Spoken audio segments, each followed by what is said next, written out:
बिस्मिल्लाहिर्रहमानिर्रहीम। अस्सलाम वालेकुम। कैसे हैं आप सब? मैं हूं साइमा वैस और आप देख रहे हैं मेरा चैनल वैरायटी ऑफ टेस्ट। तो आज वैरायटी ऑफ टेस्ट में मैं आपको दही बड़ों की रेसिपी दे रही हूं।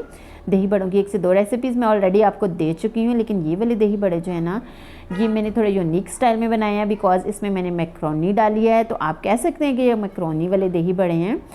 ये भी बहुत मज़े के, बहुत टेस्टी, बहुत डिलीशियस बनते हैं। तो इन टेस्टी से दही बड़ों के लिए आपने करना बस ये है कि पूरी वीडियो को एंड तक देखना है और कोई भी स्टेप जो है वो आपने मिस नहीं करना, बिकॉज जब आप लोग स्टेप्स मिस कर देते तो फिर आपकी रेसिपी जो है ना वो परफेक्ट नहीं बनती। तो चलिए चलते हैं, मिलके बनाते हैं मज़ेदार से मैक्रोनी वाले दही बड़े। अच्छा, इसके लिए सबसे पहले हम ग्रीन चटनी तैयार करेंगे। उसके लिए मैंने पुदीना लिया है, हरा धनिया और कुछ हरी मिर्चें ली हैं। इसको जो है ना वो हम अच्छे से ग्राइंड कर लेंगे। आप ग्राइंड कर लें या आप जो है ना वो कूट सकते हैं इसको किसी भी तरीके से। तो ये जो है ग्रीन चटनी मेरी रेडी हो चुकी है और ये इसके साथ जो है ये मैं इमली की चटनी लूँगी।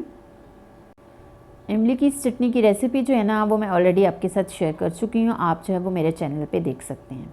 चलिए इस रेसिपी की तरफ चलते हैं। ये है बेसन की फुल्कियाँ। इसकी रेसिपी भी मैंने आपके साथ शेयर की हुई है। इसको मैंने पानी में भिगो दिया था, अब पानी मैंने निचोड़ लिया तो ये देखें कितनी सॉफ्ट हो चुकी हैं। तो ये वाली जो है ना 1 कप ले लें और इसके साथ ये मैक्रोनी ये बॉयल की हुई है। इसको मैंने नमक और थोड़ा सा ऑयल डाल के मैंने इसको बॉयल किया था। ये भी 1/2 कप है और ये 1/2 कप जो है ये मेरे पास हैं चने, उबले हुए चने, और ये उबले हुए आलू हैं और यही वाली चीज़ें जो हैं इनकी ड्रेसिंग होगी और इसके साथ कुछ वेजिटेबल्स जाएंगी। अच्छा, सबसे पहले एक डिश ले लें, उसमें जो है वो बलियाँ डालें, चने डालें उबले हुए, और इसके बाद ये वेजिटेबल्स आ जाती हैं एज अ सैलेड जो हम इसमें यूज़ करेंगे। इसमें प्याज है, टमाटर है और इसके अलावा इसमें खीरे भी डालूंगी मैं। खीरे जो है ना वो ऑप्शनल हैं, अगर आप डालना चाहें तो। वैसे रमज़ान का महीना है, रोज़े वगैरह होते हैं तो खीरे जो है ना वो अच्छे होते हैं, तेज़ाबियत वगैरह जो है वो नहीं होने देते।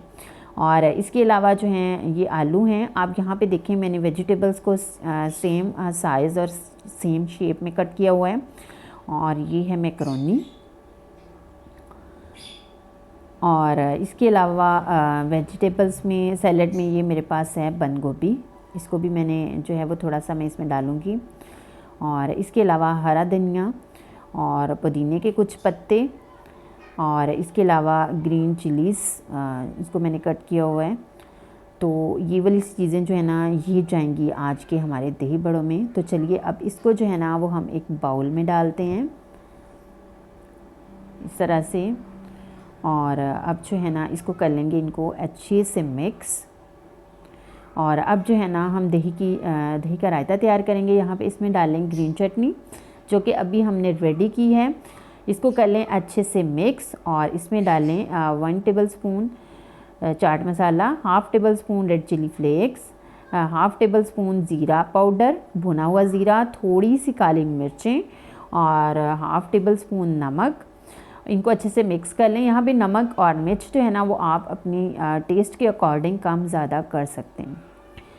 और अब जो है ना इसको हम डालेंगे अपने दही बड़ों के ऊपर और कर लेंगे इसकी अच्छे से मिक्सिंग। अच्छा, एक और बात मैं यहाँ पे बताती चलूँ, अगर आप मीठे वाले दही बड़े ज़्यादा मीठा पसंद करते हैं तो दही में आप जो है ना वो चीनी शामिल कर सकते हैं।